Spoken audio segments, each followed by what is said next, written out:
This is the GPL podcast from GopherPuckLive.com.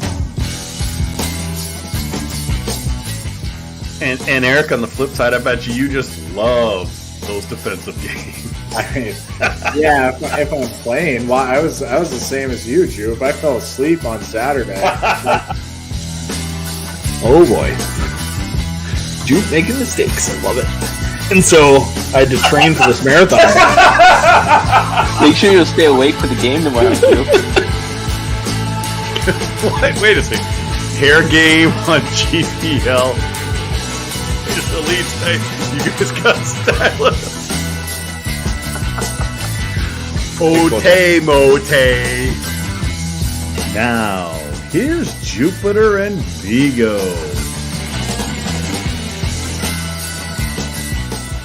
Good evening and welcome to the GPL podcast, episode number 232. Well, Viggs, not a great road trip against not a great team. Yeah, I think Bob said it best on his radio show Monday. He went and got a tea before practice the other day. And there's a gal who's starting to talk to Bob over the season. And as she hands him his tea, she goes, "Not a great weekend for the Gophs, huh?" Bob's just like, wow, okay, getting it from the tea service. So everyone's just going to tell the truth and disappointed, I think, with the results this weekend. I think this Gopher team's just kind of wishing they could fast forward to the playoffs. Unfortunately, you got to play out your schedule. So, first road trip into Madison in 16 years. Had a fun time. You know, I met quite a few people who listen to the show, watch the show every week, Viggs. Actually, went to a supper club Saturday night for the first time I've ever been to a supper club. Met some Badger fans there. Great people. Had a fun time.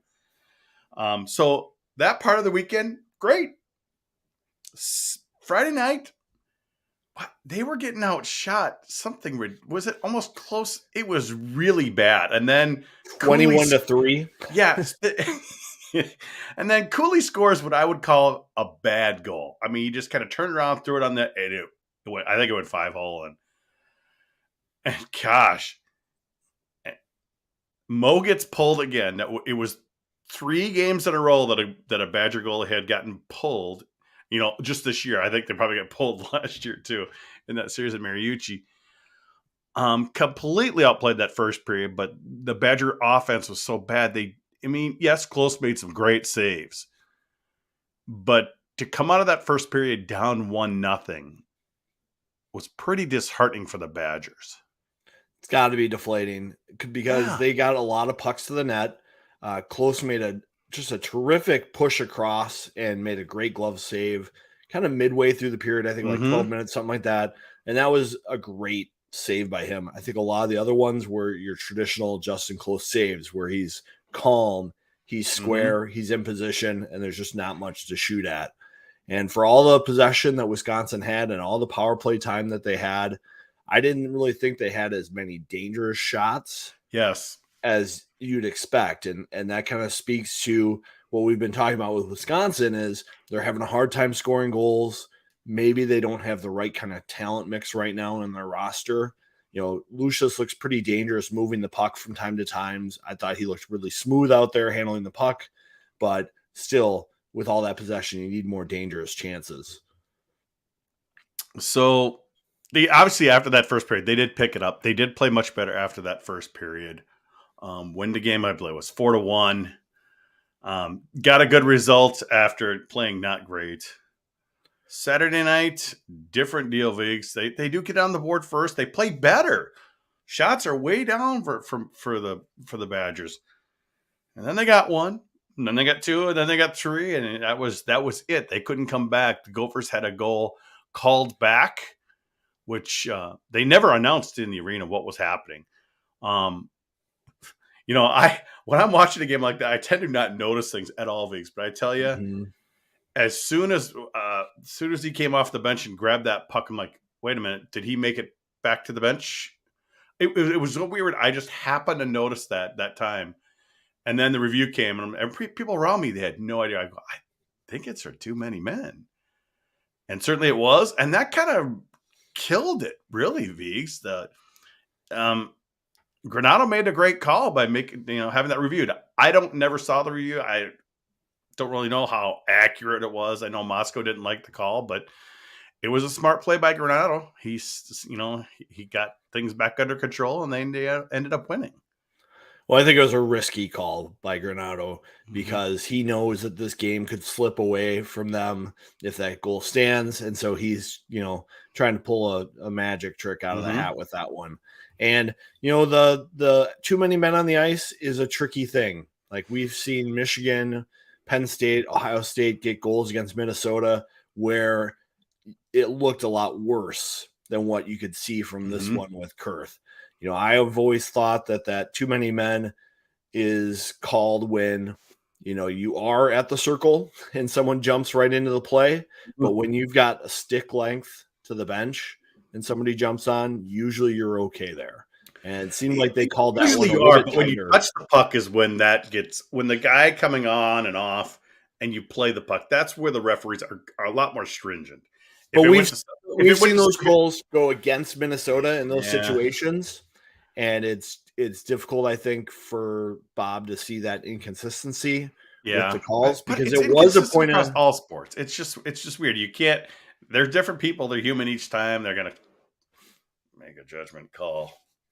But the Big Ten said this was a point of emphasis in their video review is these offside calls, and so to see it go against Minnesota the other times and then go against them here, it's got to be frustrating for everybody.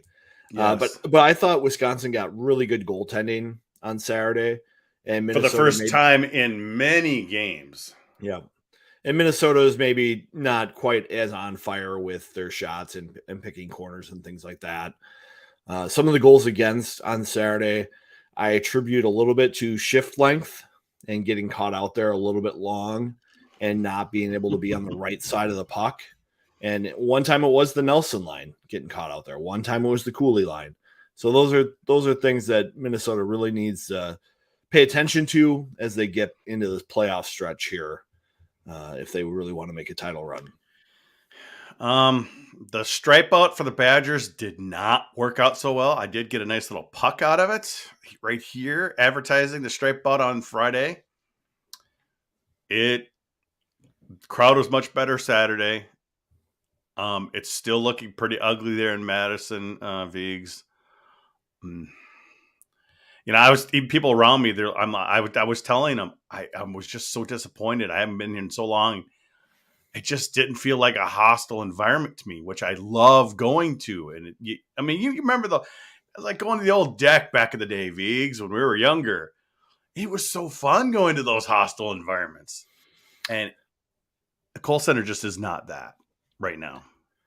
Yeah, I mean, what were the crowds like? Did Minnesota fans travel very well for the weekend? They did, but we were spread out everywhere. It's almost like we should all get together and say, hey, let's try to fill up a section or just something like that. But I had the exact same seats both nights, different people around me both nights. There was a GPL right behind me for the second game. It was okay. But still, it could have been a lot more. A lot more fans could have come down there and made a lot more noise because there were plenty of seats available.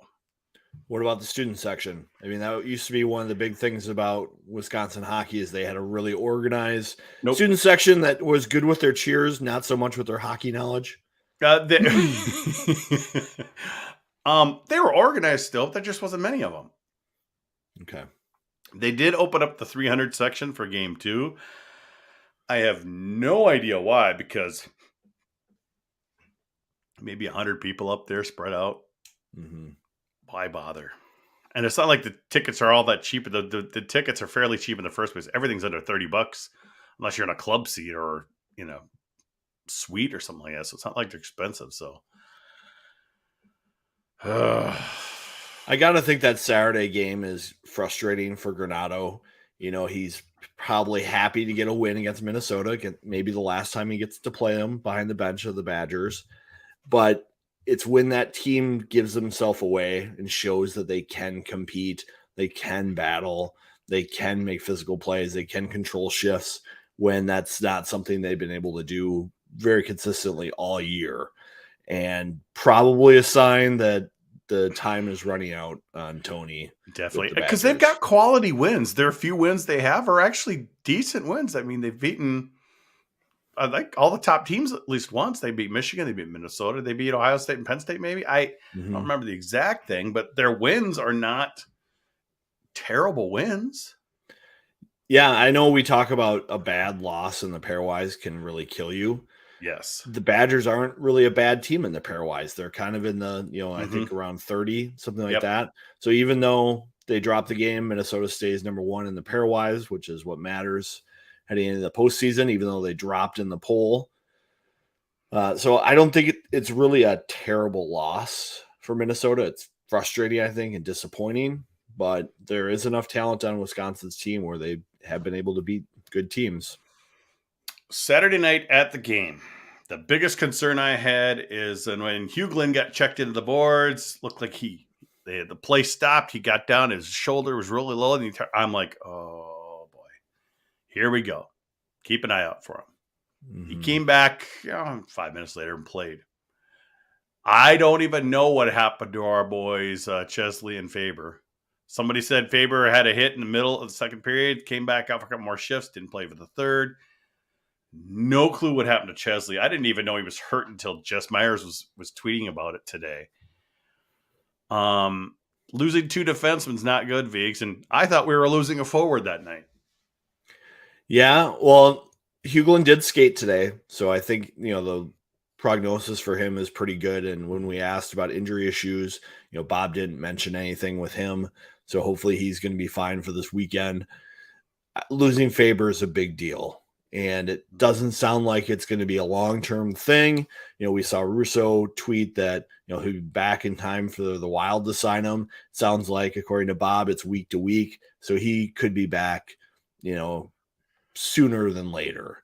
And he's a really important piece for Minnesota. Yes. Even though he doesn't play a lot on the power play, he is a big reason their penalty kill is so effective.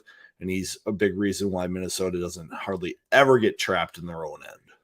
And he was on with Big Ten Network with Dave Rebson this morning. Notice he did lift up a different arm, both arms at some point during those.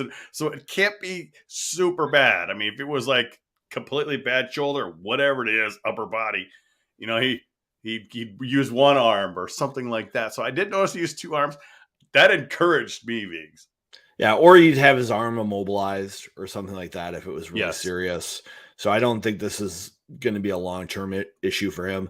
With Chesley, it sounds like it could be like a broken bone type situation. When you hear coaches say, end of the season, 4 to 6 weeks, usually my radar goes off that it's something like a bone injury where they just have to wait for that to heal. Luckily, that's something where they're going to be able to keep playing and skating. Our guy KBG was posting. He said he saw him in a boot or something. So that's I don't know.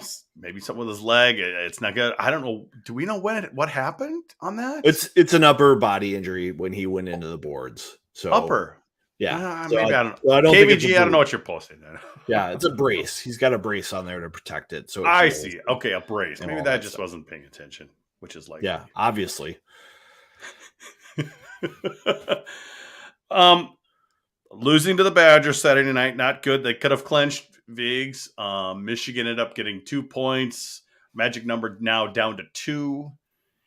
In theory, tomorrow night, if Ohio State beats Michigan, Gophers are the champs because all of a sudden Michigan can only get 3 less points. That would put us past. Obviously, they would like to win it Friday night. And not back into it, but there's still that chance tomorrow night that the Vikings, the Gophers, kind of back into another league title. Well, they've been the dominant team in the Big Ten all season. Even when they don't play very well like they did on Friday, they have enough skill to get 3 points. And we saw that a lot, I think, early in the year too. Minnesota didn't always need their A game to get W's against their opponents in the Big Ten, and that's just showing how strong they are. I think they'll have a little bit of a test here, playing shorthanded on defense. Fish has looked good when he's been in, and I think some of the other guys will be looking forward to the extra ice time. They just have to avoid penalties to get through this stretch. But it's been a great season for Minnesota. Sometimes people say those regular season titles are the hardest to win because you have to be consistent over an entire year.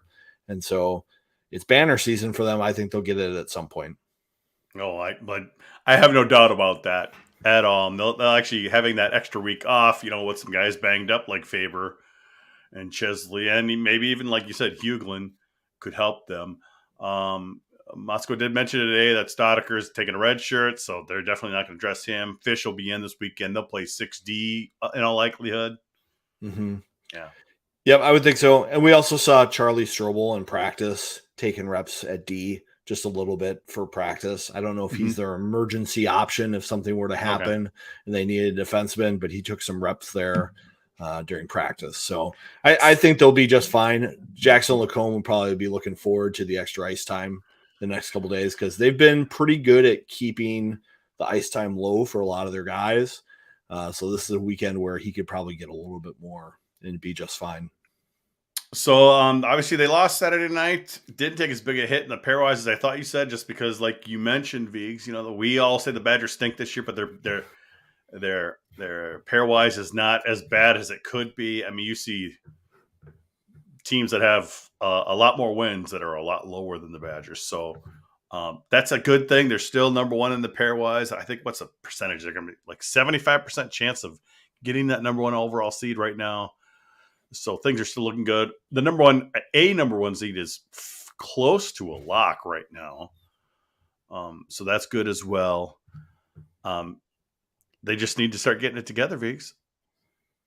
Well, it's hard to just push to the end of the season. I think now this team is pretty targeted on making a Frozen Four run, but you have to get there and get in position to make that happen. So I think the loss maybe gives Moscow a little bit of ammunition in film to say, hey, these are the reasons why we need to have shift discipline. These are the reasons you need to be on the proper side of your check so you can keep them away from our net. These are the reasons why we got to be disciplined with our sticks and not take penalties. I thought the Lacombe hit to the head early on Friday night was kind of one of those senseless penalties. Yes. Like there's no need for that to happen with this team. And it just kind of gets everything out of sync for the weekend when you have to kill that many penalties. And Minnesota's been short penalty killers. They haven't really developed a ton of depth there this season. So it's a concern, I think. So a lot going on this week, with rinks announcements, for Mariucci changes, OSU rank possibly coming. Bally Sports is going belly up. So many things going on, Viggs. We'll start with Bally's. I think they announced today or yesterday that they're taking their 30 days to negotiate with creditors.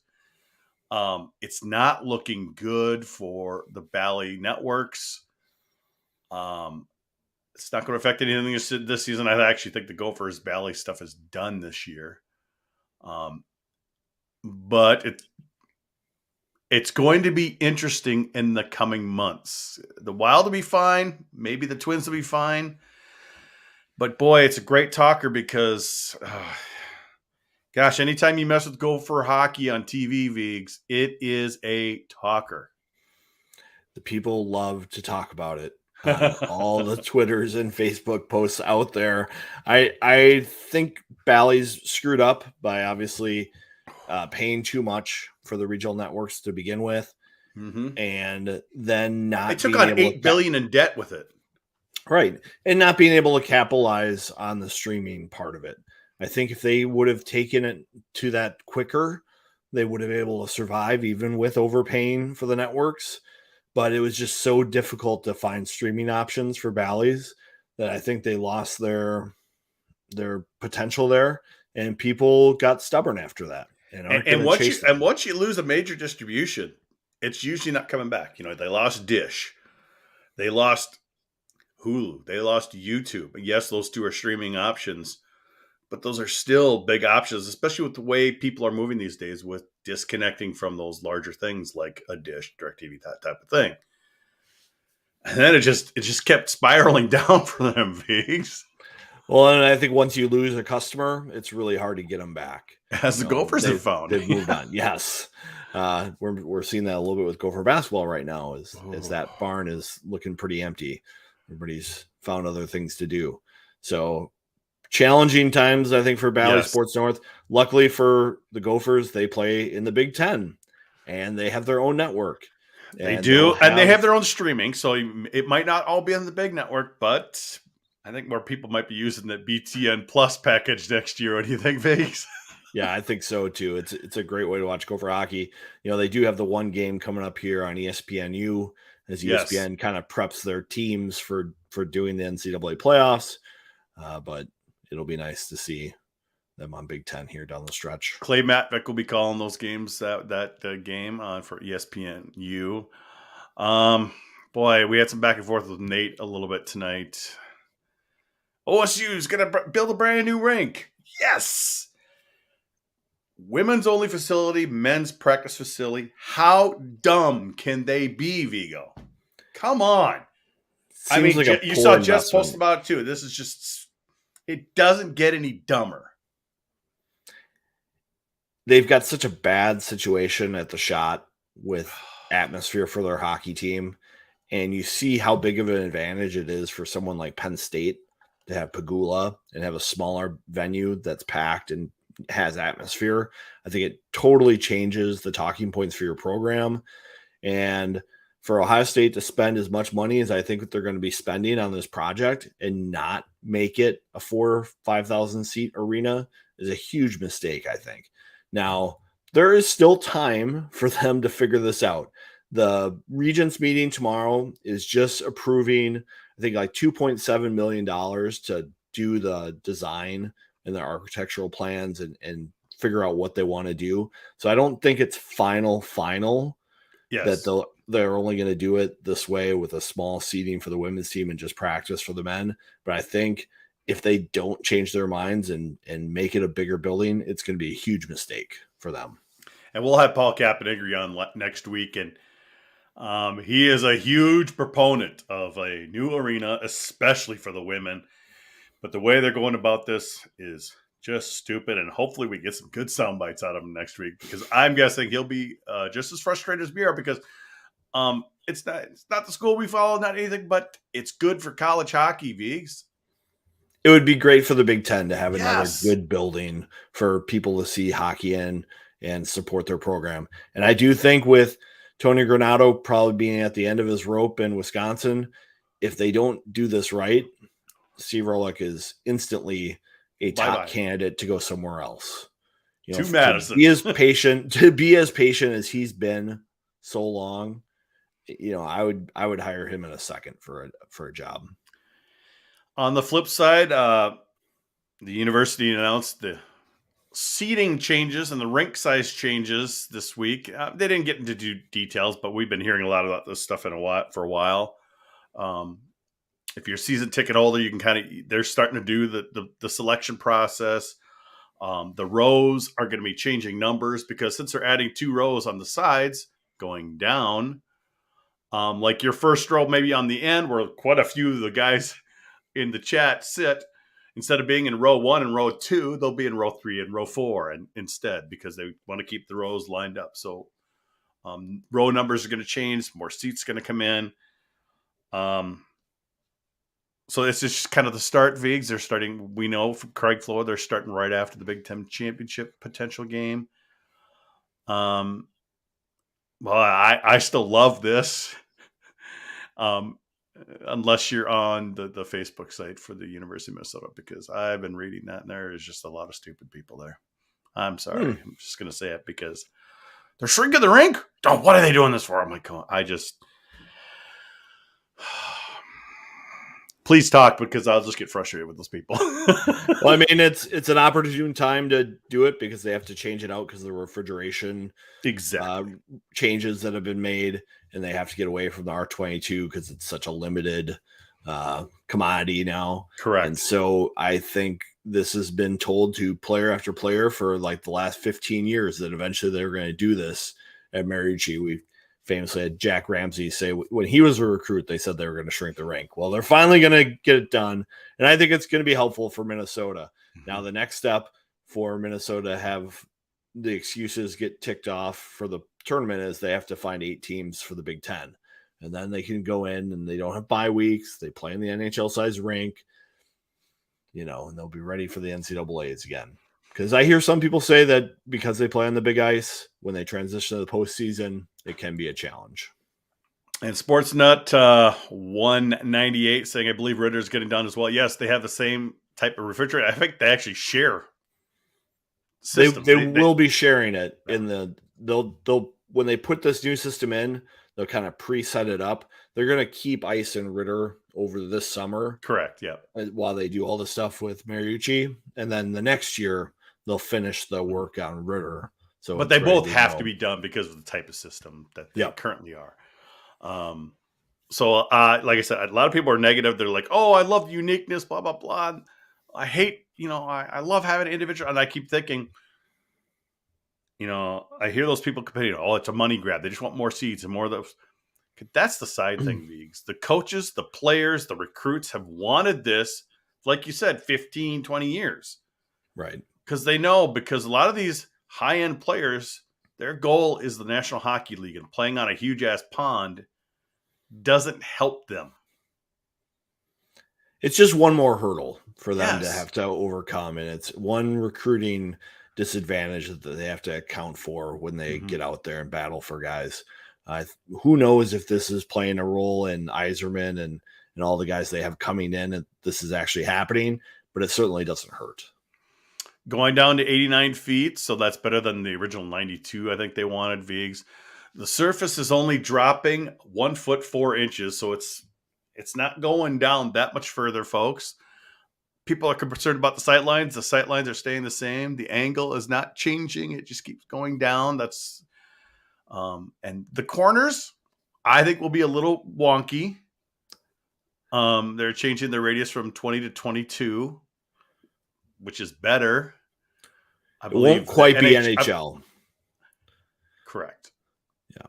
So the NHL is 28? I think so. Yeah.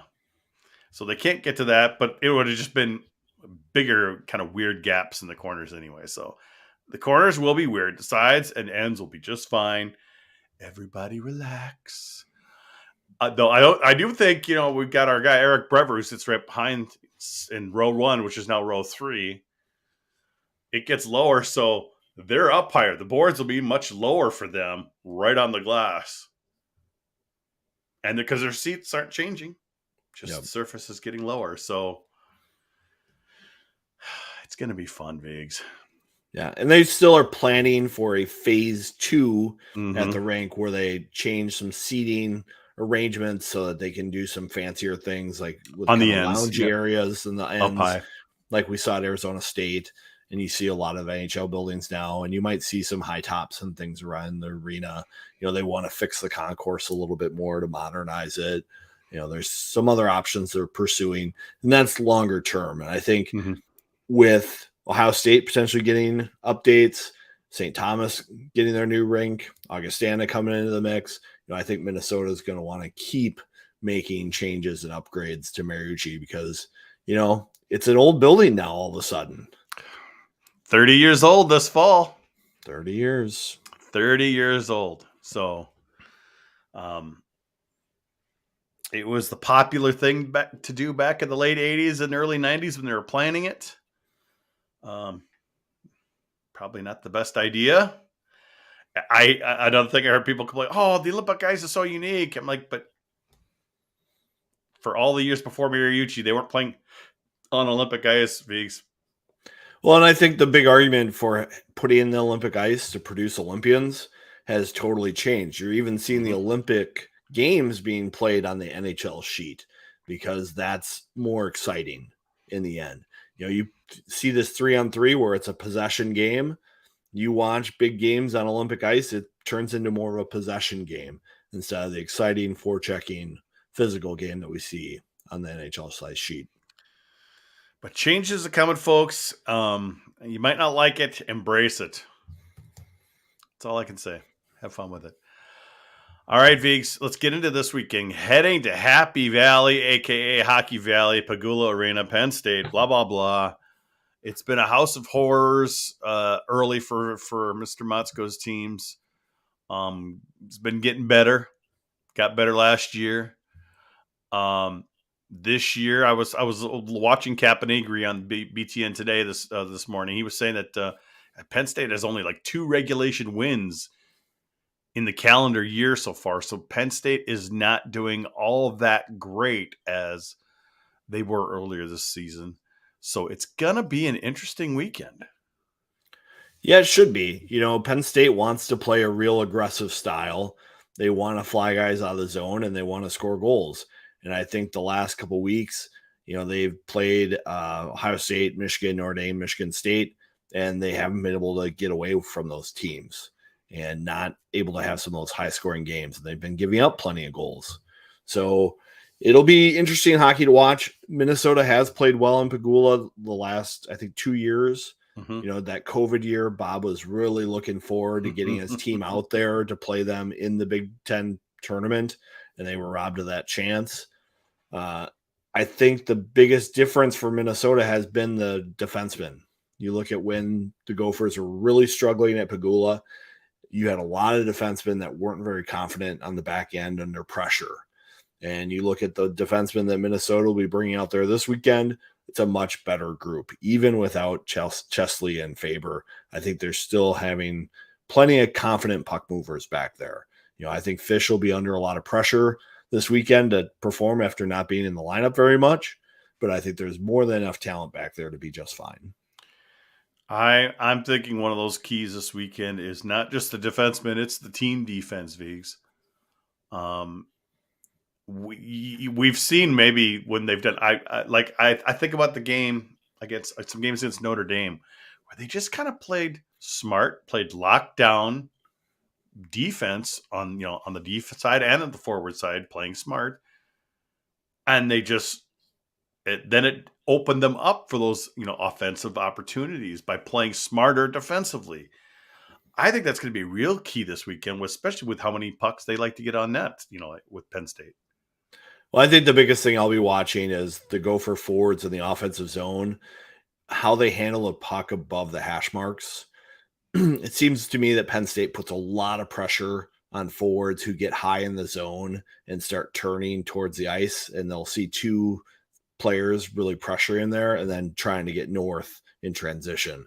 And I've seen a couple times, there's a couple players Minnesota has that like to handle the puck high in the offensive zone. And I think they just have to be really careful about that when they play Penn State. Mr. A lot Cooley. of these, Mr. Cooley, Mr. Pitlick, Mr. Brodzinski, Mr. Lamb, a lot of these players like to play high possession games, top of the circles, hash marks. And you have to be really careful doing that against Penn State because they will pressure you there. Whereas a lot of teams put their pressure more in the corners and in front of the net. Penn State raises that pressure up a little bit higher in the zone because they want to get those pucks in transition. And they really pressure you on the penalty kill as well. I noticed, I've seen that Minnesota has struggled when they are pressured in your face when on a power play. And Penn State loves to do that. Well, I think you just have to spread out your players a little bit more and be okay coming from down low, instead of playing from up high. Yes. So they have to transition pucks, I think, down to Nelson and Nyes and Hughlin, around the net in the corners and work from the net out rather from the blue line in. All right. Well, what do you think? I'm thinking a lot of people will be happy with a split. I think it's going to be tough. I think it's definitely going to be a tough matchup. I think Minnesota wishes they were already in the postseason at this point, and we'll see how they come out and play. I thought, the Saturday game against Wisconsin, they didn't, back check all the way and do the dirty things that they had to do to keep the Badgers from scoring those goals that they did. And they put a lot of pressure on closer to keep them in the game on Friday night. And so I don't know if the Gophers are playing their peak game right now, and that's okay. We want them playing their peak game come NCAA tournament time. Mm-hmm. But I think it's hard to see this team getting a sweep, and I think a split is what's going to happen. I definitely think we'll see a Friday night win and Saturday night loss. Well, I don't have a problem with that, wrap up that league title Friday night. And, actually, if they wrap it up Friday night with a win, it might loosen them up for Saturday night. It might. I'm saying 4 interested points. I'm interested to see how the next 4 games go for Minnesota. Do they play closer all 4 games? Or do they give Bartoszkiewicz a night in net just to give closer that mental break? I don't think it's a physical issue with them playing games, but it's just a mental break. Like if they win the title on Friday, Bardo plays would Saturday? you play Bardo Saturday? Because it's good experience for him. And what do they do with the defense? As they try to figure out, do they want to push Faber back in the lineup, or do they want to just like give a lot of ice time to Thomas and Fish and Kester, or do they really want to push and have Lacombe play a lot of minutes? So there's a lot of interesting storylines, I think, this weekend. Both games, 5:30 p.m., Big Ten Network. I know Cappy was telling us that he's going to be doing some color this weekend, and one of the younger announcers, I can't remember his name, will be calling the games. So initially, I believe one of these games was not going to be on Big Ten Network because only going to be on BTN Plus. So since the initial TV release, they have added this game. I just think a lot of people just didn't notice it because I didn't even notice it until last week. So that's good. I'm looking forward to it. I kind of like these early weekend games. It allows you to watch a lot of hockey this weekend. It does. It should be great. And, as much as we want to see Minnesota press for that number 1 overall seed in the pairwise, I think splits the rest of the way would still allow them to be in that conversation, because you look at the Big Ten and their strength of schedule for all the teams, very, very strong. So none of these losses are bad losses that hurt them a ton. CHN has that pairwise player. You can mess around with some of the results and see what happens. One thing I'd probably do this weekend is see what happens if Minnesota splits out and where they land. It's going to be fun. It's going to be fun. I love those games at Pagula. They're up and down, fun games. Watch, it'll be like 1-0.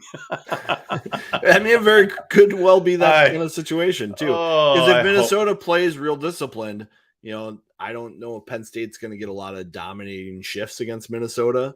They're trying to get that transition game. And if Minnesota keeps that high forward, that F3, and they're real disciplined at the blue line, we talked about this with Mike Kester and Jackson Lacombe today. It's really important for them to keep their head on a swivel and make sure no one gets behind them. So they are very aware of the mission this weekend. So you're saying split. I'm saying 4 points, something like that. Obviously, if they do better or worse, we'll be surprised. You got anything else, Vegas? Anything else going on? That's about it. I'll be watching that OSU Regents meeting tomorrow and see what kind of details come out. And the OSU Michigan game tomorrow night on Big Ten Network. Yeah, that would be great. I think it's like an outdoor game, isn't it? Outdoor game, yeah. I'm hoping that novelty runs out. Bob would hate that. Yeah, end of the season, conference on the line. Those two teams are battling right now. Michigan's moved all the way up to second, and they're looking back, and they could lose tomorrow night, and you'd be thinking, why are we playing this important game outdoors as a gimmick? I don't know. Just a couple thoughts there. So the other cool news this week is Scott Wheeler did his top 50 prospects for the NHL. Logan Cooley, number 1. Jackson Lacombe, honorable mention. I think he's a little low on Jackson Lacombe's potential. He was like the 7th ranked Duck prospect. And I think with Faber out right now, Lacombe is going to be putting some Hobie credentials together here down the stretch. There you go. Let's do it, Lacombe. Let's become that superstar we know you can be. No contact to the head penalties this weekend. Well, if you don't have anything else, that's going to do it for this week on the GPL podcast. We'll be back next week with Captain Igri coming on the show, of course, to recap Penn State and preview Ohio State. For those of you watching live, make sure you stay tuned for a little bit of overtime. For the rest of you, we'll catch you next week on the GPL podcast.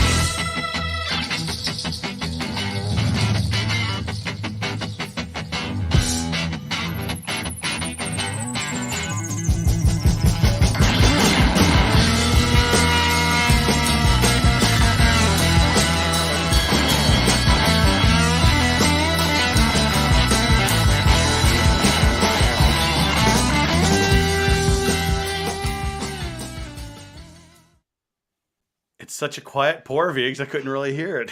I know. That music's so loud. Sorry. So we got ourselves a Black Butte 30th birthday reserve beer. So the label on this one's kind of cool. In celebration of their 30th anniversary, this year's Imperial Porter was blended using 8 different types of oak barrels and delivers notes of salted chocolate, whiskey, and dried fruit. It was bottled in 2018, 13% ABV. Fantastic beer. It's been sitting in the cellar for a while. I promised some cellar beers for the second half of the season. I'm going to start digging them out now. There you go. So I went to Toby's Supper Club Saturday night after the game. Had my first brandy old fashioned. Of course, that's what they like to do in Wisconsin. Mm-hmm. I kind of liked it, Viggs, better than a whiskey one. Brandy old fashions are delicious. I kind of like the brandy itself. Brandy itself is delicious. Obviously made a little different than whiskey, but biting a little more, I guess, fruitiness to it, I would say. Mm-hmm. So I might have to get myself some brandy and start drinking that too. Yeah, I can't have too many like cherries and orange things in there when I get the. Oh yes, yeah. It gets a little too sweet, but I just had the one. Okay. But I went in there and I'm like, we've never been to a supper club before. Tell us how it does. And the waitress, the bartender, they all explained to us. The Badger fans that were there, they're like, well, you're going to have a brandy old fashioned. I'm like, yeah, let's go. Yeah. Had a great time. Had some great food. As Ryan K says, Jupe making mistakes. No, it was only one drink. I was good that night. So yeah, it was fairly good. After not a great week, Viggs. It was not a great week for me last week. No, challenging week. So for those of you that you obviously don't know, turned 50 last November. And what do you do when you're turned 50? Colonoscopy. They've since changed the age down to 45. So, well, here found a quote unquote tumor in my colon. And on the initial report, I'll use the exact words here, likely malignant, partially obstructing tumor in the distal section or distal descending colon. So they're basically telling me I have a tumor in my colon last Monday. So it was a not great week. Had a CT scan on Friday before we went to Madison. Obviously, you're always thinking the worst because they're thinking, well, we'll get the scan to see if it's spread to any other parts of your body. And that gets you thinking about a lot of things in life and what's important and whatnot. Saturday morning, they sent, you sign up for those medical things, you get your results right away. Kind of that thing that I know that Rachel Blount was talking about, how she knew her diagnosis before her doctor did. Yeah, it's part of a medical records change, yes. Which is kind of a controversial thing because it is. You get the report before Correct. They can really. You get the report at the same time they would. Yeah. It just goes out, and if you have I have my medical stuff, and I can go in and look at it. But they said everything was normal and it hadn't metastasized, and they believed. And then the toxicology came, or whatever the biopsy came back. And there was nothing cancerous about it. So that part is really good. And it hadn't spread. So Saturday felt a lot better than I did all week because, that kind of starts to really weigh down on you. Mm-hmm. When you get that kind of news, especially when they say likely malignant tumor. So not a good week last week. Feeling much better now. I do have to have a surgery though. They're basically, because it is, their fear is that's the type of thing that actually turns cancerous, in not too many years. And when I went and saw the doctor, I knew the results. I knew I wasn't in terrible shape. I knew I was going to have surgery, but I talked to the guy on Monday, my doc, and he's like, "You're the luckiest son of a bitch, because I come in here all the time and nobody is that lucky. You caught it before it turned bad." Or at least it appears that way. They caught it before it turned bad. Mm-hmm. And the funny thing is, I saw it with my own eyes because I was awake for part of the procedure. And and that kind of, I'll say, everyone says, "Oh, I want to be knocked out the entire time." I would have to say that being able to see it it didn't seem so hidden to me. Mm-hmm. You got something growing in you, you got something there, and you don't know what it looks like. And they might give you a picture and it's not the same. Yeah. I think seeing it myself, might have helped strangely. I don't know. So if you're turning close to 45, that's the new age now. Get a colonoscopy. I know a GPL colonoscopy talk, but it's real, folks. And that prep and all that stuff that people scare you about, it was a non-issue. It was nothing. And then they kind of put you out a little bit during the beginning. And I woke up and I'm like, "Can you hand me my glasses? I want to see the screen." I didn't have my contacts in. And so I got to see most of it. But I think they could have done better than putting likely malignant tumor on the initial report. Well, that technician doesn't want to be wrong either. True. But because she was even mentioning, confusing. Okay, if that's it, yeah, we'll talk about, we'll have a surgery, and then you might have, start thinking about chemo and radiation. I'm like, that really hits you. Like I said, I still have to have surgery because they still can't remove it like you would a normal polyp because it's stuck to the walls. Excuse me. Sorry about that. So they literally are going to take out a piece of my colon and reattach it. And, that's super long, large colon. They're going to take out a chunk and then reattach it down there. So how does this impact the Frozen Four? Their first opening they had was March 27th. And they knew I want to go on vacation. And they're like, "You're going on vacation the next week?" I'm like, "Yeah." Okay, so we're going to do it after. So okay. I think it's, let me see, it's Monday. Was it the 19th, the 17th? Here, let me quick check here. Monday, April 17th, I'll be having surgery. And it's a robotic laparoscopic surgery. Mm-hmm. So it's basically a machine, and he's controlling it from a console off to the side. Yeah, the Da Vinci surgical robot developed at the University of Minnesota. And I think that's the one they use. Yeah, and it's right here at Waconia Hospital. All close. Everything's all in one thing. I don't have great insurance, so it's going to cost an arm and a leg, or going to max out that deductible this year. More than a piece of colon. Yeah, we'll find out. But at least it's after the Frozen Four. Because, yeah, I could go down there, but I wouldn't be able to carry a camera bag because they're putting holes in your stomach. You're pretty much out for 2 months where you can't do a lot. They're like, you can't carry a gallon of milk. It's too much for you to carry, much less hold a camera up and carry a camera bag and all that stuff. So I'm glad that it's going to happen after, but it's a 2 to 3 hour surgery and I'm going to be in there 2 to 3 days. Yeah.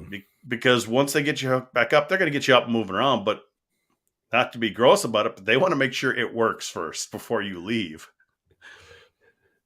So I'll probably start eating right away and whatever, but it's still a major surgery. So I'll be out in Tampa that 1 week, get 5 or 6 days, and then surgery that following Monday. So hopefully we can get the championship going and have something to celebrate and then hit the operating table. Yep. It's just like renovating Mariucci. You're just going to wait till that last day of the season. And then that next week, you just, take charge and get what you have to get done. Yeah, we have an order for Gorag. That is correct, brother. But I told Viggs all this stuff after the show last week. I sent you a text because you're like I know you. I could see by your look at face like, why are you not going? What's this Tampa talk? Because like, if it was super bad, obviously I'm probably in surgery sooner. Yeah, I'm doing whatever it is, and there is no trip to Tampa, so that's why I was unsure. But now I'm like, screw that, I'm going now.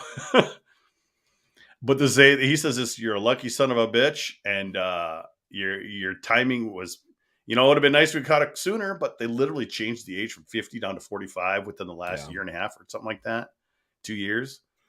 So it didn't really make sense for me to, and there's no history of it. So yeah. More colon talk. You can get little swabs and stuff before the colonoscopy thing, which used to not be recommended, or it used to be recommended. Now it's not. My doctor's like, you should just do it. It's like, it's not fun for anyone, but. And like I said, the colonoscopy was the prep was a big nothing. It's so much different now than it was, previous. I mean, they gave me this powder that I mixed in with 64 ounces of clear liquid. And that was it. And it wasn't terrible tasting or anything like that. It was fine. It's just a little inconvenient, but important. The actual thing itself, I found it fascinating. Once I kind of woke up, I'm like, oh yeah, that's kind of cool. So, folks, get your colonoscopy. Don't put it off. There's no reason to. It's covered by insurance. At least I don't know if there's any. I've got terrible insurance, and it was all covered. Yeah, most of that preemptive stuff. Yeah, it's preemptive stuff. Exactly. So, But feeling much better on Saturday once I got that report and looked through it, I'm like, no evidence of, metastasization, or the head doesn't look like it spread. Everything was looking normal. So less stressful now, feeling much better. I know my girlfriend was, she was more stressed than I was. There she's just commented from Facebook. Lucky it says somebody could. Yeah. He did say that. There's Barbie. She's watching on Facebook because it's from Facebook. So there you go. Yes, very lucky to have you there, Barbie. Yeah, she was there for the prep too. It's a good relationship tester right there. It's nothing. It was really nothing. So, she had some surgery last year. So I'm having surgery this year. So we'll just kind of keep an eye on each other. And that's kind of how it all works. That's good. Okay, somebody. Old fashioned tastes better, I bet. Oh, it was good. I liked it. Mm-hmm. I wouldn't want to drink many of them, but I just like the brandy part of it. I could imagine starting with a brandy old fashioned, and then just moving straight to brandy.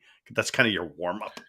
Yeah, I think that's a good warm up. Kind of what I do with whiskey a lot of times. Fill it half with Coke, and then the next one's maybe only a quarter Coke, and the third one is Coke for color. Zero. Okay, someone who watches every week sat behind me Saturday night. Are you in the chat right now? Are you watching? Say something. Say blah, blah, blah. Let me know if you are behind me. I got a little story to tell you when you left to go to the bathroom or get some food. So if you sat behind me, you came in and say, hey, Jupe, I didn't know who you were. Barb was even saying, you have a lot of people come up to you and you have no idea who they are. I'm like, it's just the way it is. But if you were, I know this delay is about 20 seconds. If you sat behind me Saturday night, say something in the chat. Let me know. I'd be very interested to tell you a little story. Oh, it must have been Derek. Derek. Okay, Derek. Must have been end of the first for the second. You must have gone to the bathroom, gone to get some drink, whatever. Your wife taps us on the shoulder. She goes, my husband watches you guys every week, and he stays up late until the very end each week. He loves watching you guys. And she couldn't have been prouder to tell us that. So, Derek, you have a keeper. You outkicked your coverage, too. Way to go. Very nice. Yeah, he's here. She was tattletaling on you a little bit, so I didn't catch her name, but say hi to her for us. And hopefully she's tolerant of us being up late all to all sorts of hours because sometimes we've gone past midnight. And then she's probably like, "You coming to bed now? What the hell are you doing?" Mm-hmm. But she couldn't have been more prouder to say he watches you guys until you go off the air every week. So thanks for listening and watching every week, Derek. We appreciate it. We do appreciate it. Makes this a lot more fun. It was one of the ways to get through COVID was to have this little show going and have our late overnight OTs where we try to set new records every week. Oh, we haven't really approached that this year. Oh, I couldn't do it. Which is okay. I actually have to go into the office tomorrow. You do? I do. I have to go in. So I missed last month. What was I doing? Oh, the one day we went to the office was last Tuesday. I wasn't going to go in after my colonoscopy. Especially after what I heard. I'm glad I didn't go in. And the funny thing is, out of like the 15 people, only like 2 people went in. So what do you know? Oh, what does it say here? So Derek, you're welcome. She told me when.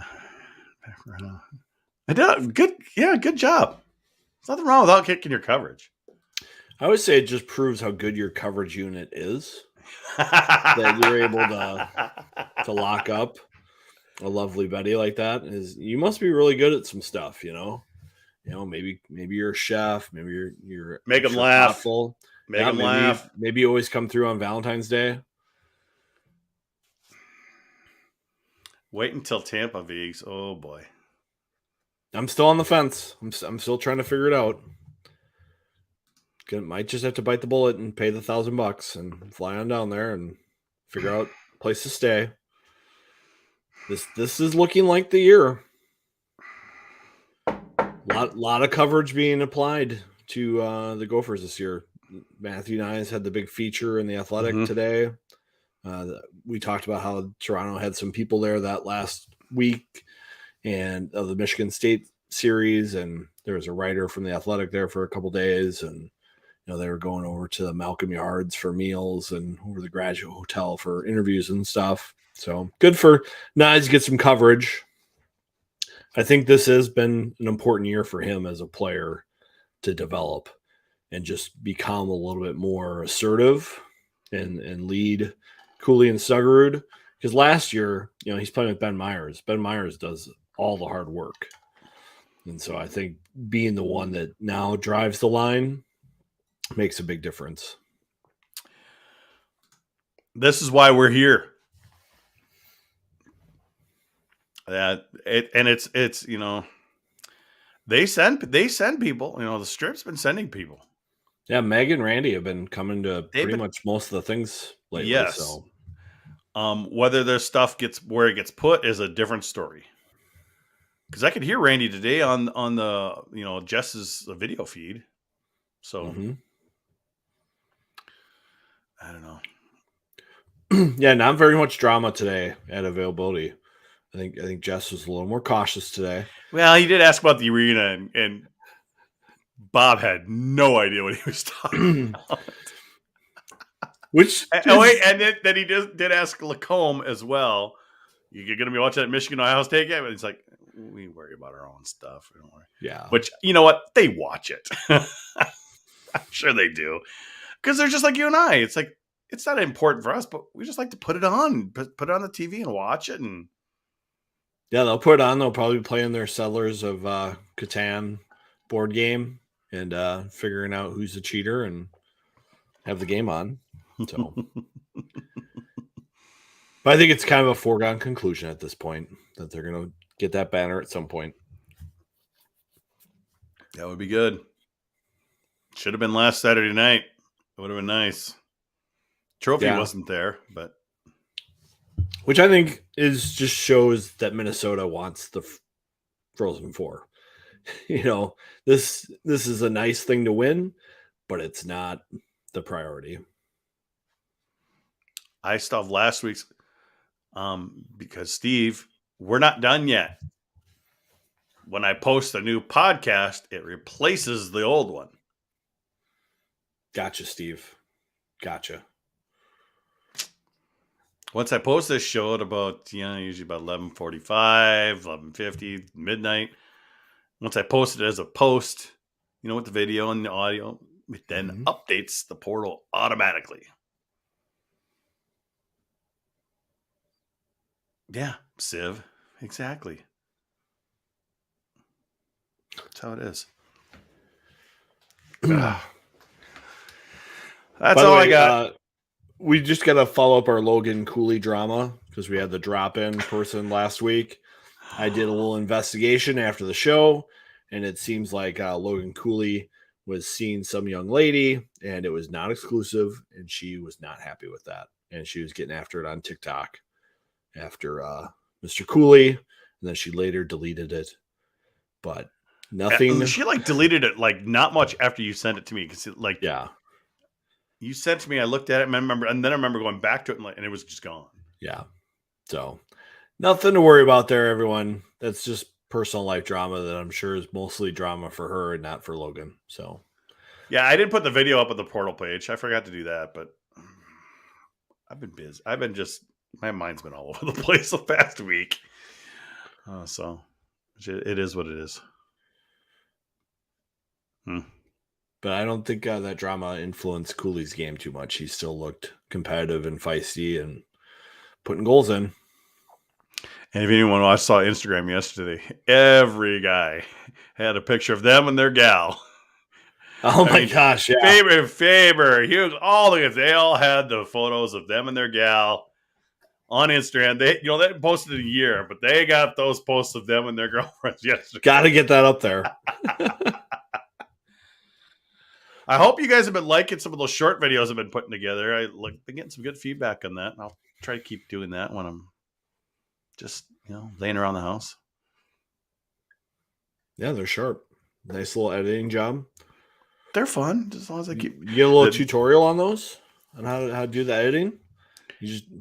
I'm literally just zooming in, just kind of cutting, and you cut the clip, and all of a sudden it cuts right into one spot. All of a sudden you make the next clip, so the audio keeps going, but you just zoom it in or zoom it out or whatever. And the one with you last week, I took from the longer clip of you and Micheletti, and then I just took the strip of you in there. I did have to speed it up. There's an Adobe program I was using. I had to speed it up to 106% because your clip was just past a minute. Okay. And a lot of these shorts, I think shorts are going to kind of take off on YouTube when TikTok gets banned, because I think TikTok's in trouble, especially in the United States. But shorts are limited to 60 seconds. Okay. So I literally just sped you up. I kept the same time. It was hard. Most people wouldn't know, but I sped you up just a little bit to get right at 60 seconds for that clip.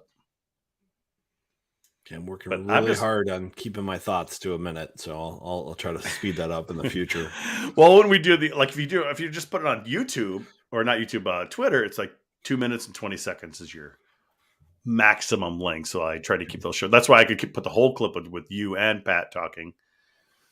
Of last week. So man, Pat was everywhere last week. He did Beyond the Pond. He was on K-Fan. He was on our show.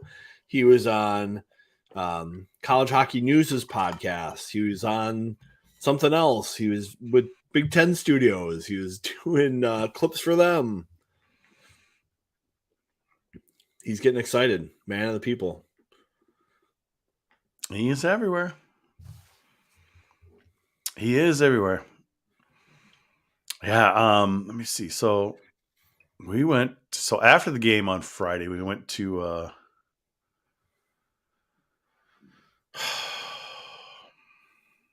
was it the Red Shed that's right there on the corner there?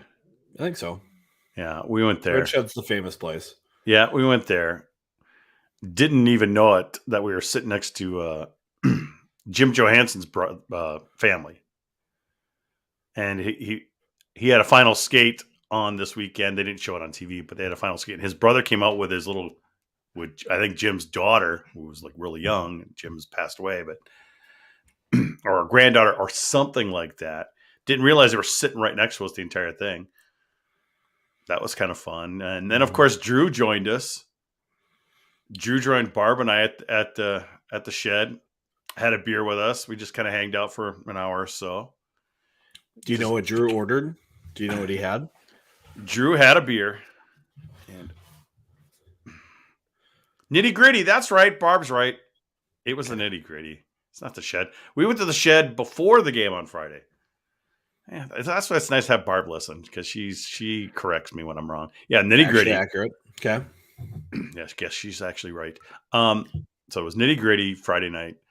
I don't know what he had, but all of a sudden Barb paid, and Drew's like, "Oh my god!" He probably had like a spotted cow. Look at this. Like that. She is on her game tonight. Oh, summer shandy. Okay. A little early for that, Drew. But refreshing.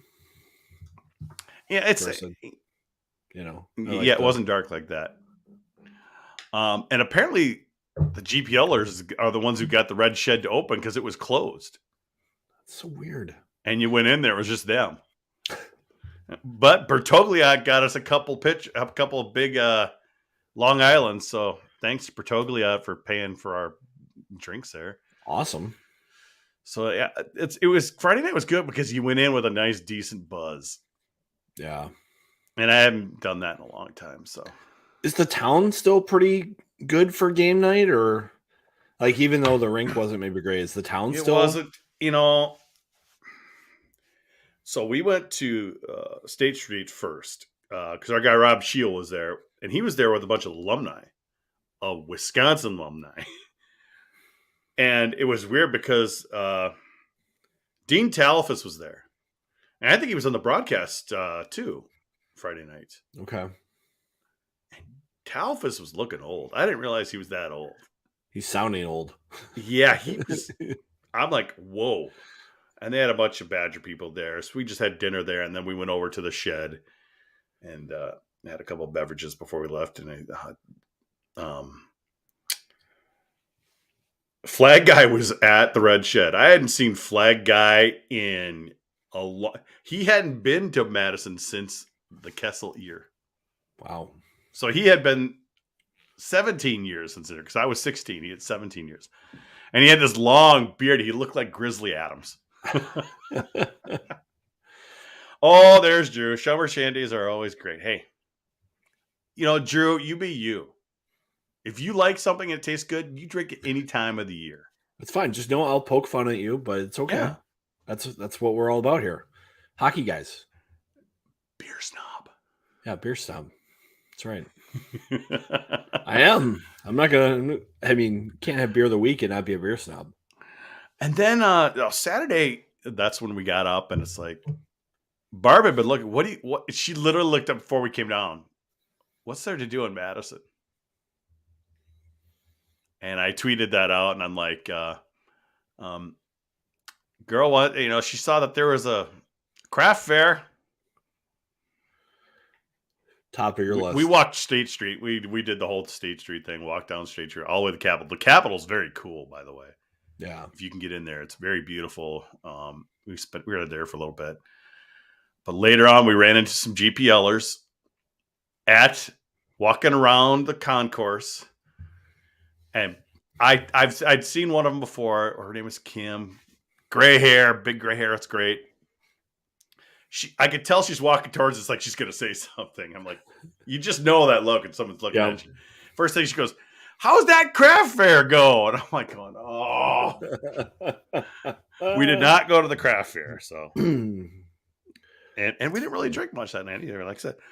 Because then we went back and on Saturday, every place, just even early afternoon, was just packed.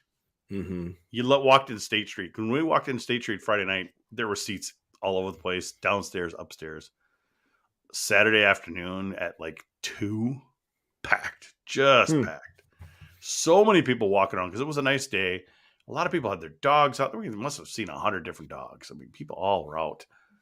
So we ended up going to Caribou down the street, and we ended up finding actually a booth right along the glass there. We're like, okay, let's just drink. I had like a latte tea, something like that. Wish you had some brandy with you, I bet. Yeah. And then we're like, we're not going to be able to get into many other places. We'll just hang here, and that's what we did. And then we walked to the game. So it was a good weekend. First time I had spent the whole weekend there. Usually it was only just one game. So Yeah. One of the best things about college hockey in the Midwest is those back-to-back games on the road when you make the trip. You know, I think East Coast hockey misses out on that. They do so many, one-off home and games, homes, home and one-offs. homes. Yep. It's a lot of fun to go on the road and see your team for 2 games and get around town. You know, everybody rips, the Houghton trip for whatever nostalgia, but that's a fun town to kind of take over for a weekend and make your presence known. Hopefully, that stuff kind of continues. I still wonder what's going to happen with the Big Ten hockey. Bob, every week now is hammering how they beat up on each other. We need to get a bigger league. I'm like, are you starting to advocate that we need to add Lindenwood and Augustana and somebody else to the Big Ten just to give you some kings and peasants in a league, or what's the situation there? Like Miami or CC in the NCAA. I mean, because I would not be in favor of that. I think adding someone like Lindenwood or Augustana to the Big Ten would be a huge mistake. Big mistake. I'd be okay if they added Illinois or Northwestern or something like that.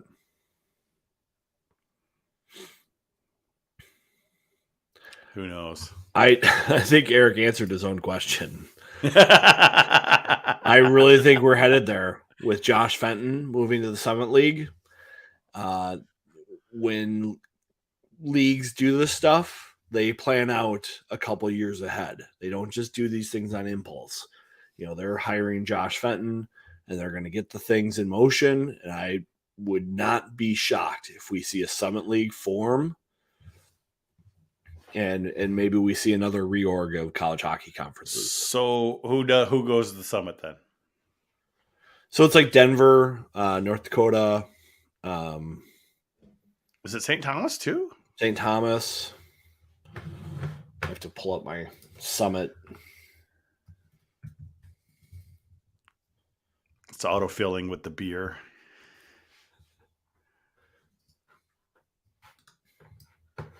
UNO, St. Thomas, CC, and who? Yeah. Denver, North Dakota, Omaha, St. Thomas, Lindenwood. So 1, 2, 3, 4, 5. So they got to figure out one more team to make a league. Then you'd see maybe a CC. Yeah, CC would make a lot of sense for them if they're going to have Denver. And would they want to bring in somebody like an Air Force? I don't know. I'm just trying to. I'm just thinking geography. I mean, if they bring in Augustana and Air Force and get to 8, that makes a lot of sense to me. Probably what happens to the NCHC then? I mean, Minnesota Duluth and St. Cloud go in the CCHA with Minnesota State. That makes that a. Do they start the WCHA over again? I think that makes the CCHA a stronger league if they add St. Cloud and UMD. Yes. It's still kind of like-minded schools. So I think we're going to have another realignment conversation happening here in a couple of years. Then where does Arizona State go? I mean, maybe they join the Summit League. I don't think they're going to get in the NCHC, and I don't think they're going to get in the Big Ten. And then you get the whole thing screwed. I mean, you could have UCLA or USC technically upgrade their facilities and want to do it. I think it's going to be hard. I don't think the Pac. Well, they're going to be in the Big Ten, so yeah. Who knows? They would be Big Ten schools. That would be awesome for the Big Ten to add USC and UCLA and Illinois. That would be great. Then you get to 10 teams, and you're in a great spot. And you probably have some teams to beat up on then. Yeah. For a while. Bobby. They go with the Alaska schools. Yeah. I don't think that'll work. Is Huntsville still playing?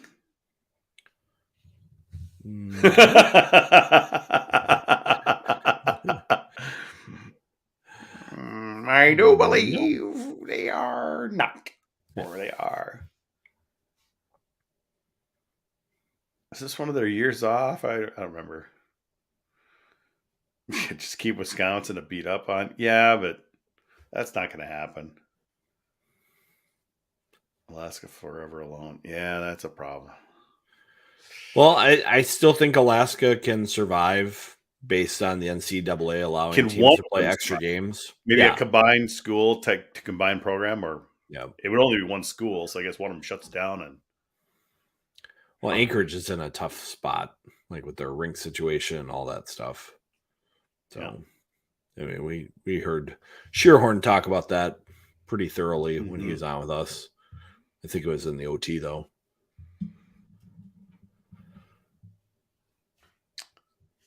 Yeah, it'll be combined. We'll see.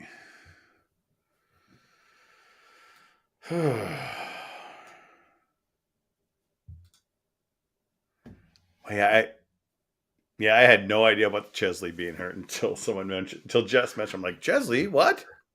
Well, I think he tried to play through it, Well, Faber did too, in at least part of the second. Yeah. I think with Faber, that's more of a risk of making it worse when it sounds like it's a shoulder thing. Mm-hmm. With a broken bone, like you can play through that stuff. Like they can brace it. Like I think Ben Myers played through a broken hand last year. Yep. And some other players would not play through injuries like that. It was a bit of a contentious moment for the team and the program. So somebody was wearing a Lucius jersey behind me Friday night. Looked like one of his relatives. Oh, really? It wasn't mom or dad, but it might have been an uncle or something like that. Yeah. I thought he looked pretty good. I mean, he scored. And he looked dangerous. I was surprised to see him rated ahead of Nyes in the Wheeler rankings. And I think somebody brought this up somewhere too. It's just like, that makes no sense. In 100 out of 100 picks, I would always pick Nyes over Lucius. Even though Lucius might be a skilled power play flank player, Nyes is a skilled power forward net presence. There's a lot of guys like Lucius out there in prospect land. There's not a lot of guys like Nyes. He's got such a unique size, skill set. He was talking about this month how he's starting to figure out how to use his knees to protect the puck, and so he can get into battles. And if he just gets his big knees out there, like guys can't get sticks to the puck. And he's like, I didn't do that until this year. Just makes him so much more dangerous. Like on Friday night, one of the goals was basically Nyes is like, okay, I'm going to dump it in. I'm gonna go win it, and I'm going to get it to Cooley, and we're going to score goals. It's like such a huge advantage to have. Parents, Nevers, and Coster sat behind me on Saturday. I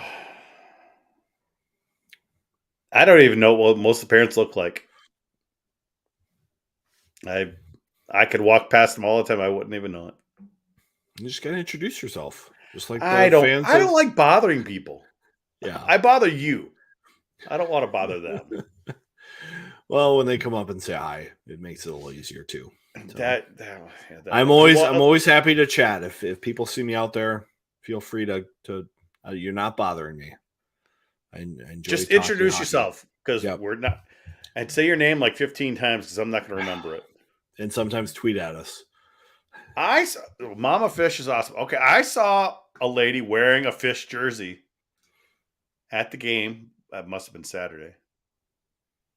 Maybe that was Mama. I don't know what Mama Fish looks like, but somebody was wearing a Fish jersey. It's a unique one.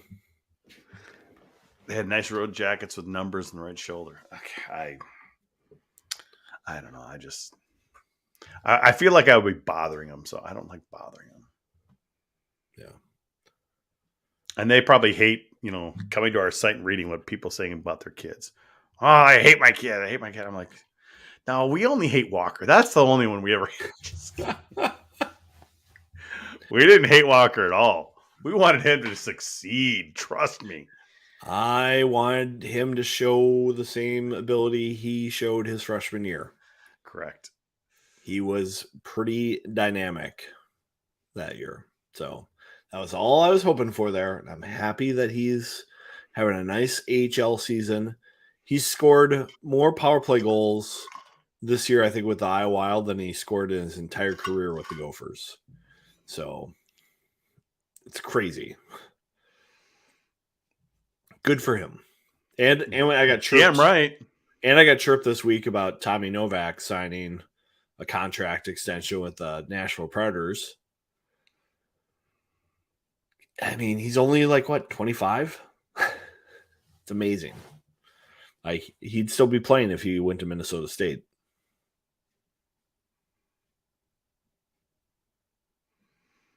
Well, he said hi and let them be. For one thing, I don't know what most of the parents look like. I wouldn't know them. I see Sandy Lacombe retweet a lot of GPL stuff, and it's usually not about her kid. I know actually Sandy Lacombe and Huglin's mother, they do a lot of retweeting, but I know they retweet a lot of stuff about other players. Like I tweeted, out this morning, hey, or last night, hey, Faber's going to be on TV tomorrow, and Sandy Lacombe likes or retweets that. So, a lot of times it's time they're not retweeting their own kids' stuff. They love seeing the other players succeed, and that's pretty cool. I think that's one thing about this team that's a little different than some of the ones in the past when they weren't very successful. I think there's a good bond happening there. Division before? Yeah, I think there was a lot of clickiness. I don't think Ramsey wanted to call anybody out, but he was just like, yeah. We were not all on the same page with how life was run in the Gopher household at that time. And the coaching staff wasn't all together on that stuff either. So, okay. What about Jefferson? Jefferson hockey guy sits behind me. You can't complain about all the Angels. Oh, I didn't know. Something glossed. What glossed over me? What did I miss? I don't know. Huglin's parents are really nice.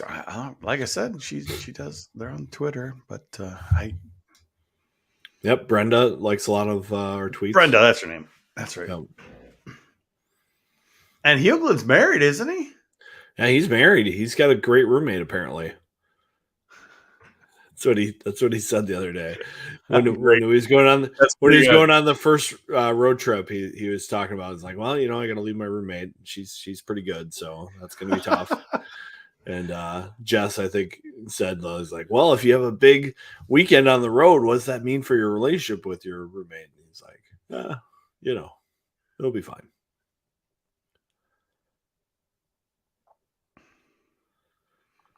Ooh, interesting.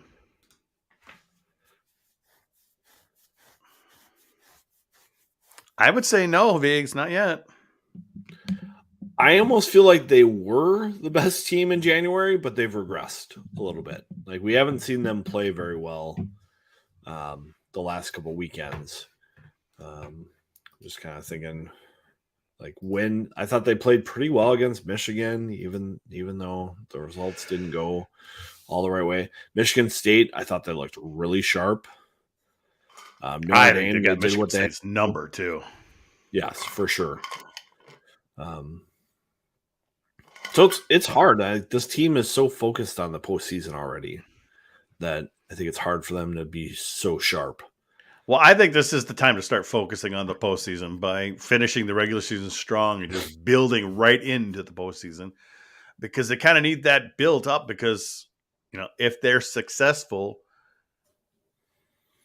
after these 4 games, their next 2 games are over 3 weeks. And they're one and done games. Yes. So this league needs you could have 2 weeks off, lose the semifinal, have another 2 weeks off.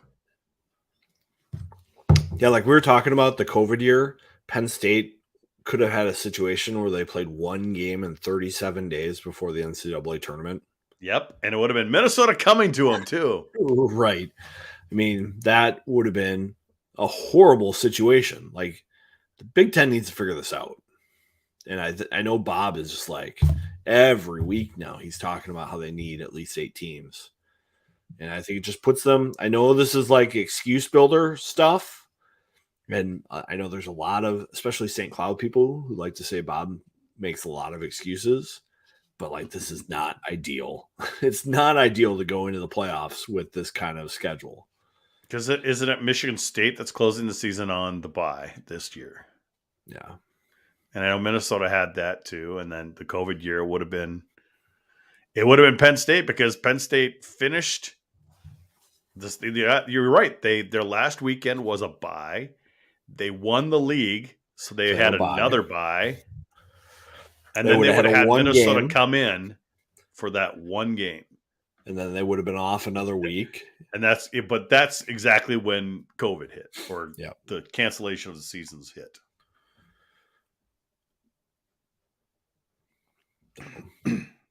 Because Minnesota had played well at Penn State earlier that year, like a tie and a loss or something like that. They just played better. And there you go. Yeah, I know Bob was licking his chops for that chance to go play there. Oh, totally was. Because he thought that team had kind of figured it out at that point too. Yep.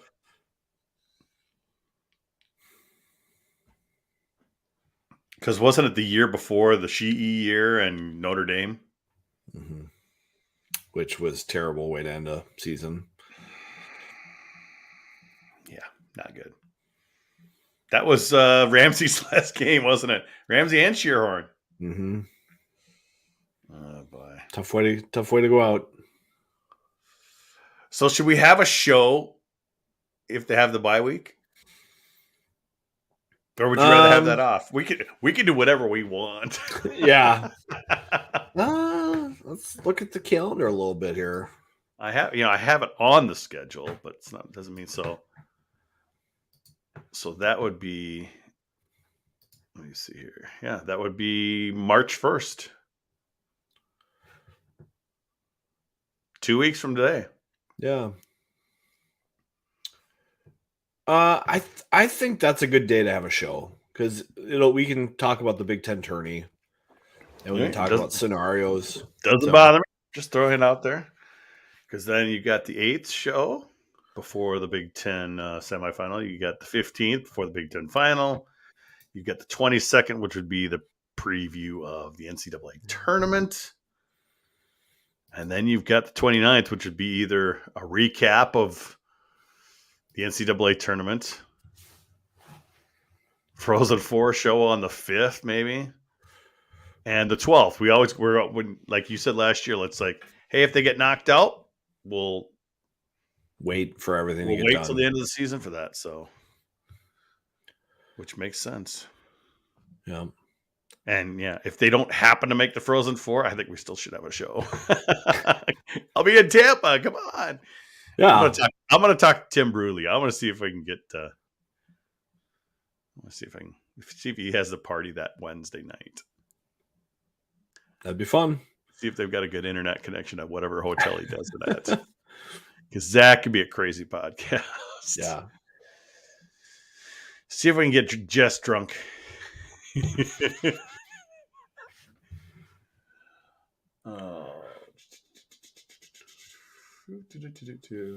St. Cloud people make a lot of excuses in general. I know that well.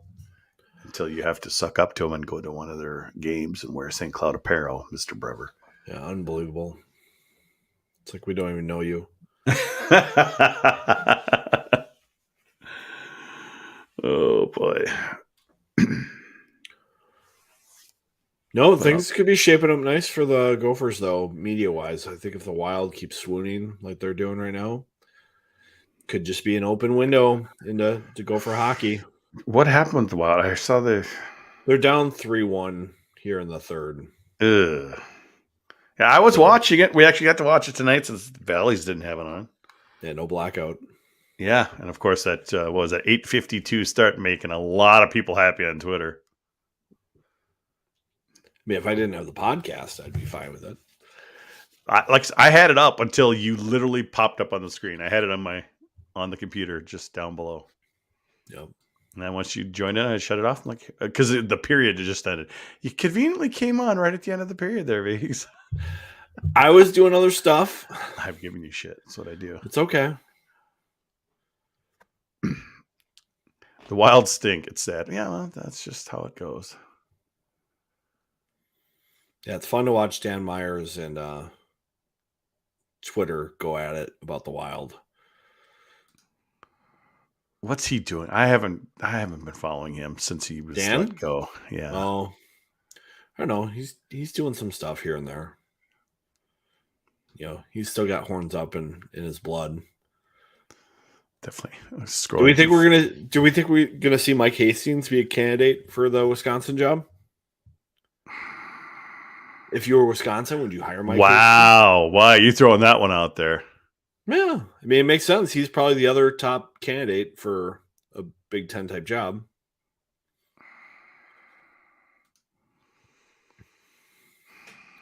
Because who was going to hire Mike and then Minnesota State ponied up some money? Was it Michigan State? Michigan State was Michigan going to. State, yeah. Yeah, because remember he was in the mix there. Yep. And then he wasn't. They hired Nightingale. So I don't know. And I think we could see Michigan open up too. I don't know if they're going to keep their interim coach. That's interesting because they've finally gotten it going. Have they though? They have, Viggs. Come on. They've jumped from 6th to 2nd. I know. Not far to go, but they were pretty far. I mean, at one point we were saying the Badgers, if they would have got swept by the Badgers, they would have been tied with the Badgers for last place back in December. So, and I think there's enough space between the Joshua thing for Rolick for him to get hired. I mean, there was some outcry, but there was no action really taken by the Big Ten. There was no action taken by Ohio State. I don't think anybody really took that probably as seriously as warranted, unfortunately. But I think sometimes you have these administrators and coaches, their hands are tied a little bit with how they can enforce certain things. So. And it was just sad that a player had to go to social media, right, to get any action. Mm-hmm. And good for him because it yeah. finally got things moving because it was terrible. Yep. Just awful. Michigan needs a coach that can keep all the egos. I mean, that's every coach's job. Every team has egos. Well, I'm still interested to find out if Fantilli actually spit on a fan. Did you hear about that controversy? I did not. At Mariucci, someone said that that Fantilli spit on them as he was going to the locker room. And then he got in the fight the other weekend at Michigan State where he threw a punch. I did hear that. Helmet. So, kind of a loose cannon. You need to have a strong authority person, I think, with all those egos out there. So you need a Red Berenson type. Yeah, I don't think Red Berenson's going to work anymore. There's a reason why he's not there. Well, yeah, I know. But you need a strong person, I think, at Michigan. So I don't know who it would be. But Brandon Naruto, I don't know if he's necessarily the right guy. Yeah. I don't know. And if I'm Bill McCullough, I still think Rolick should be the number one target for Wisconsin. For anyone. If I was any true, school, but he's going to want to he'd want to go back to his alma mater. He would. Maybe. Especially if this arena thing doesn't help him.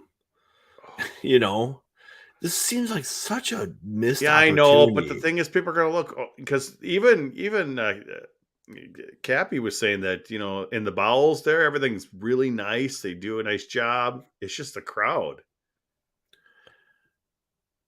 I know. That's what he has told us that. Well, the bowels of the arena are the bowels of the arena. It's game day experience is the difference.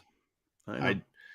I think the difference between spending 60 million, which is what it sounds like, and spending 100 million for a athletic department like Ohio State makes no sense to me not to pony up the extra 40 million. Especially with the Big Ten contract. The thing is, they don't even see it as helping the men. They just see it as a men's practice facility. They're just like, hey, we're helping the women here. Yeah. That's all they're seeing. If you had a Ritter Arena or Pagula Arena for the women and the men at Ohio State, it would be awesome, or a LeBron Center, if you had a place like that, it would make so much more sense than having them continue to play at the Shot. So, makes no sense. It'll be interesting to see what Cappy says. Yeah. OSU, it's like the Kohl Center. Like, the bowl's pretty good, but everything else is not right, and it's not designed for hockey. Sightlines are terrible. Yeah, and they didn't have the upper deck cordoned off like they had all year long this year at the Kohl Center this time. So Friday night completely empty up there, and Saturday night had some stragglers. But I must say one thing: the way the Kohl Center does sound, you can at least hear the announcer and understand it anywhere you are. Because they have it up high and they have it near the scoreboard, and it's just those center speakers in circular going around the top of the scoreboard, going out, and it sounds fine. And that's a big, gigantic place, way higher up and a lot more room to fill than Mariucci. So they should be able to figure it out in Mariucci. I think the way they get the stuff spread around Mariucci, that's what just caused it. Whereas at Kohl Center is much more center. Just going out, and it fills just fine. Sounds just fine too. Sound is complicated though. I know. I'm just saying. If you can do it in big arenas like they do, at the X and all the other places, why can't you do it at Mariucci? I was just about to do that myself. But what do you mean? This whole rink shrink thing is about money. They're adding those 200 to 300 seats. It's all about money. It's a money grab. The seats have nothing to do with it. It's about making a better development situation for their program and put them in a better situation when they go in the postseason tournament. This is nothing to do with seats. Now, phase 2, that will be about seating, and that will be about amenities, and that will be about competing with St. Thomas and some of the other schools in the Big Ten who are making upgrades. That'll be interesting to see what they do there. Because most sport franchises have no problem selling premium experiences. Brever, I think, they're going to add those. Obviously, they're adding the rows along the sides. And they're probably going to add they'll have some of the premium seating maybe along that one section there. Do you think along the glass? Yep. I think one section will be like a trial kind of premium seat idea.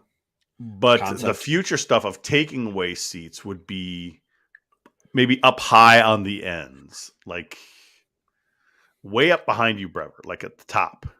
Well, there's also in the plans that I found, there's like a separate premium entrance and like under the bowels of the arena, like a premium bar type situation with a direct entrance to your seating area, which sounds pretty cool. So we'll see. Okay, here's something interesting that we were told by Craig Florideni. If they touch the bathrooms, make any changes, they have to go away from troughs. Because code does not allow them to do troughs and stuff anymore. Really? I missed that part.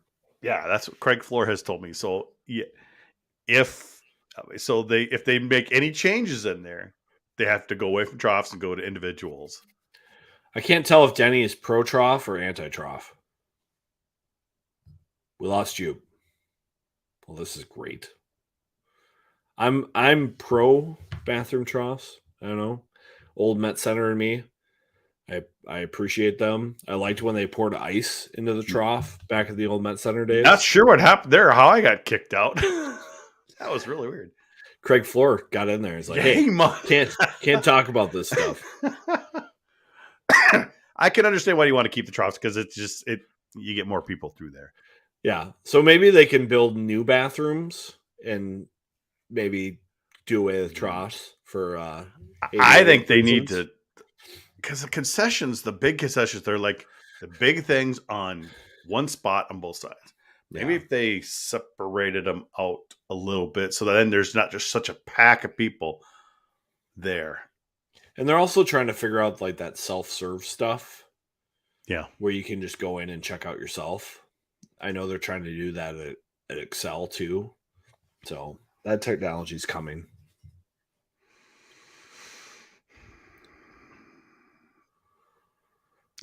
I saw a poor guy at Cole Center because they had the urinals stuff, and I go in there. He's holding his kid up as he's trying to go, and then he gets started. Then he's like, "Okay, now wait. You got to wait for Daddy."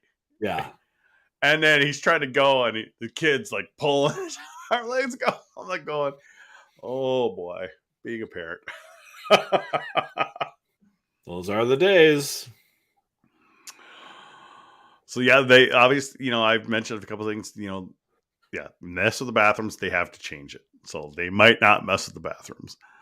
The lighting's going to change. The lighting's getting changed in this first phase. Yes, lighting's getting changed right away because, well, if they're going to be tearing some of the stuff down, they only want to go up into the rafters and stuff once.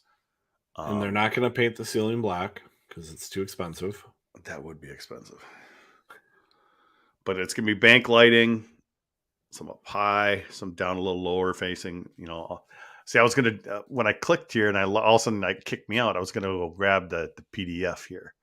Oh. Let me see if I can grab that real quick. That the athletic department loves that I can know how to find. Well, it's older now. Yeah. Well, you don't have anything new, but it still gives you the general idea of what they wanted to do. So just give me a couple minutes here. Yeah, I've been told that sometimes the athletic department brings up the fact that Vigo will find this stuff. So we better come out with some sort of a release or announcement because Vigo will find it before we announce it. Oh, hey, boy. I just know when and where to look for things. Okay, let me see if I can figure it out here.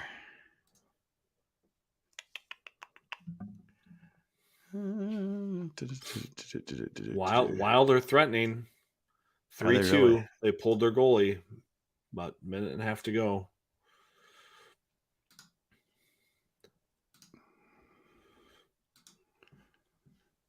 Okay, let me see what we've got here. Let me try to... JLG, the number one architect firm in hockey. Okay, this is mostly all bogus stuff in the beginning. Mm-hmm. Safety stuff. Yeah. Oh, there's some of the phase costs and whatnot. This is all preliminary. It even talks about lighting upgrades here and project schedule. Obviously, where they start as soon as they can right here. I don't know if you guys can see it if it's too small, but I'll zoom in a second. Here. So it looks like that area underneath the students is going to become the new plant area. So if there's an ammonia leak, the students get it first. So right now, the ice mechanical is here. Existing ice is going to be new storage. So this is almost like or some kind of storage because the new ice plant will be directly under the students. So me see what the. Yeah, it looks like you guys can see that okay. And this is the Zamboni area. Let's see here. Some of the interesting stuff here. I will zoom in on this.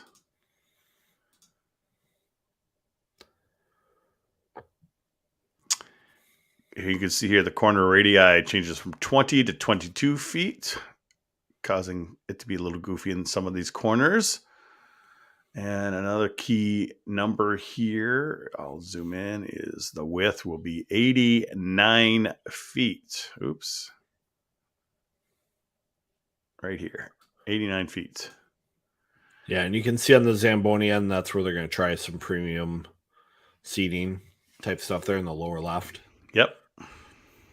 And you see they've included some premium seating that they're hoping to do in section, in the 2 part, and it looks like they're even cutting in here, Viggs, too. So that alternate vomitory is the seating entrance. So like a premium entrance to the premium seating. Oh, so actually take some seats out here. Yeah, so you could come into the Sundet lobby, come down to arena level, and then get your seats through that entrance. So you don't have to go in the main concourse and stuff. Okay.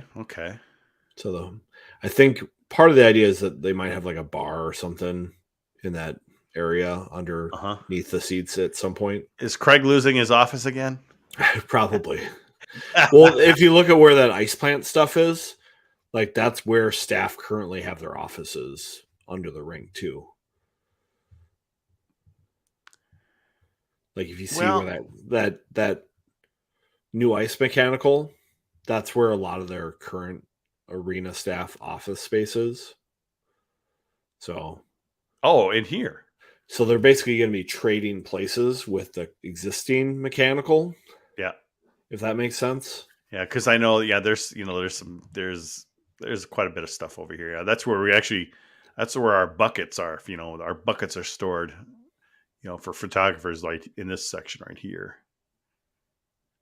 In the room, and there's a couple, they have the 2 extra goals in here, and they've got all sorts of equipment, and there's lockers all along this wall and whatnot, and actually I think there's even some storage goes underneath here. So yeah. Okay, let me get back to here. Wild suck again. They lose. Of course. So you can see on the sides, like this corner, they're adding 1 row. Then they're adding 2 rows, all on the side. Actually, that's right, because this is already 1 row less. So adding 2 rows and adding 2 rows here, renumbering where you guys sit. A lot of the GPLers sit in this section right here. I think your seat's just going to be a little higher up. That's all, to the ice level. Okay, let's go further down. You can see the angles pretty much staying the same, Viggs. Yep. The 1'4", the ice surface is going down that 1 foot, from they're using the slab of it's a 100 feet, now it's going to be 98 feet, 8 inches instead. So just a 1'4" down.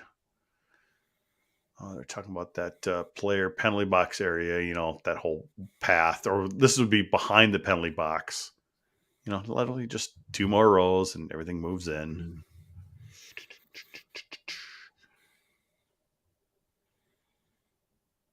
So there's that vomitory. That's a weird name. Yeah, it's German. I was very confused when I first saw it. I was like, what? It's like the crowd. People are going back there to vomit? What? No, the crowd vomits into the seating area, apparently. Okay. But that premium seating is not for alumni. That's for going to be the high-end people.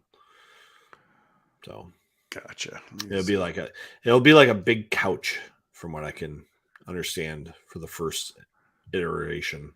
Gotcha. Maybe it's Greek, maybe it's Latin. So here are some of the drawings they did. I actually thought this might have been the other side, but because this is not the Zamboni side, is it? No. No. Well, actually, it could be. I look at this corner over here. And it looks like part of the railing for the 2 rows that come down, because there are 2 seats that come along the side there. So this is actually the student side that they were showing here. Does that make sense? Yeah. So I think we are going to see like this kind of couch seating in this iteration of the update. And that vomitorium would be right here. Yep. And that loungy kind of thing that you're seeing with the Minnesota behind the goal. Yep. I think that's something that's more of a phase 2 type update. But I didn't realize they were thinking about doing that on the student section side. Yeah. But like I said, these are just preliminary. Who knows? It has something about the lighting here, but it's actually not until you get down to these appendixes where you see the lighting. So I have to scroll way down here. The lighting documentation is very technical. It is. To say the least. Yeah. It's showing you everything. Like, here's the 2 banks of lights. I'm guessing some of these are higher up than the others, the way they're pointing. Yeah. Here's the angles of them. There's definitely some 3D stuff going on here. How they're going to light the ice from both sides. And then they've got these whole weird renderings of how it's supposed to light the ice. It is weird, but it even has like I said, the luminance settings, how bright it will be on the ice. So obviously the brightest at the center here, a little darker along the boards, a little darker in the corners. It's some very technical stuff, like you said, Viggs. Yeah. So, but this document's like at least a year old. Yep. 4/22 of last year. So it's not exactly new. So yeah, and they took it off the public facing pages at the U. I think after I found it. Because they're letting me multi. I believe colors will be multicolor, but the funny thing is, gold and maroon are very difficult colors for them to reproduce with LED lighting unless you're spending a lot of money. So it's not as easy as you think, according to Mr. Floor. That's right. But I don't think there's any like big moving for the students or anything like that big, loungy area that we saw. That's not going to be in this first project. Let me see here. Let me see. Is this document shared? No, it is not. But I've had it actually up on GPL for many months. I just never posted it. But I don't care if you guys see it. So there's a link for you. You're welcome. Yeah. I put pieces of it out. I think I did a couple of them. What do you got? Oh, wait, hold on a second. Hold on. He's getting serious now. Yep. Just a little bourbon pour. So Eagle Rare, my favorite bourbon that used to be available on the shelf. Now super hard to find for whatever reason. This is a barrel pick from 1010 Washington Wine and Spirits.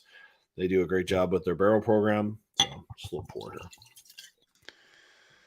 Yes, you could do a lot of cool stuff with LEDs, like bring up the lights instantly. Yeah, instead of the old national anthem, warm them up. And then you can obviously make the arena a lot darker, though, too, Viggs. Yeah. Because they would like to have the fans a little less illuminated.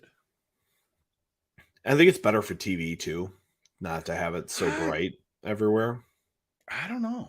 Well, it might be for them, but, the actual ice surface has always been very even. That's one thing I do like about TV with Mariucci. The ice surface looking from television has always been very even. Mm-hmm. You'll kind of lose some of that, but you'll have the players maybe lit up a little better because it's coming more from angles instead of just straight down. Yeah.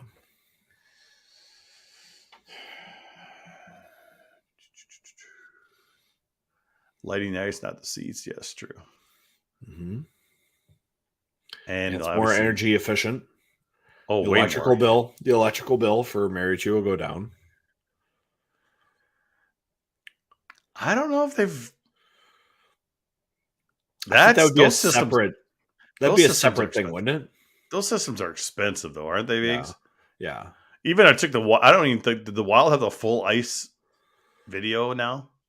Well, I think they do now. They But did they took a while. a massive upgrade on their sound system this year. Okay. And they did their lighting like probably 4 or 5 years ago. Because I remember for one of their playoff games, they debuted it. And they could play. Well, now's the video time on to do ice. it. If they're gonna do that kind of system, maybe hit up some alumni or something. Hey, we need Hit up the alumni again. Yeah. Yeah, time to hit them up because this is the time to do it. When you have the cranes and all the machines there to be able to do this. I think they're going to be rushed though this to say the least. Just to get this part done, I think it's going to be a huge ask. So, but I'm also guessing that these lights will be able to be lowered, bring them down, and do any kind of replacements because now they have some of those. I'm guessing some of those lights are not easy to get to over the seats because they're just dangling there. There's no catwalk. There's no way to get up there. Maybe they should consider putting some catwalks up there. I don't know. And I do not know what Bally's is doing on their broadcasts at the Kohl Center because those games are dim. Yeah, the Big Ten game was better. Was it? See, I just whatever Bally's, whatever they're doing, it looks bad. Yeah, and it has all season. And a lot of times, obviously, you know, if it's a Bally's game, it gets picked up on BTN Plus, and I'll watch those. I'm like, excuse me, it's just terrible. And in person, there's nothing wrong with it. It looks just fine there. So it's the cameras they're using or something that are just shit quality. Well, their truck must be bad too, or something, because I don't think the quality gets like downgraded. You know what I mean? Yeah. Like something's not right there. I remember Jiv Roosevelt telling us, you know, that big series in Mankato, those 3 games. It was actually in HD, but it was before they were really broadcasting as much in HD. So they had, so he went to the truck and was like, holy crap, this looks great. But they weren't broadcasting it yet. They weren't broadcasting Go for Hockey in HD. Yeah. But they had them. They had the cameras up and running. Yeah, I don't, because like I said, people were saying, hey, you were on TV Friday night after the second period. I'm like, well, I want to see this. Your girlfriend's never had that before. And we were on for a couple seconds, you know, after they go to commercial break. And I go and look at it on the BTM Plus stream. I'm like, yeah, that lighting there is just terrible. And it's not at the game. So it's the production, the cameras, like you said, the truck, maybe something is not good. No. And I'm guessing, like you said, Tim's saying the camera work was bad for BTM. Camera work might have, I think it's probably the same people. Probably the same people. Maybe the equipment might have changed because of the networks, but it's probably the same people. Mm-hmm.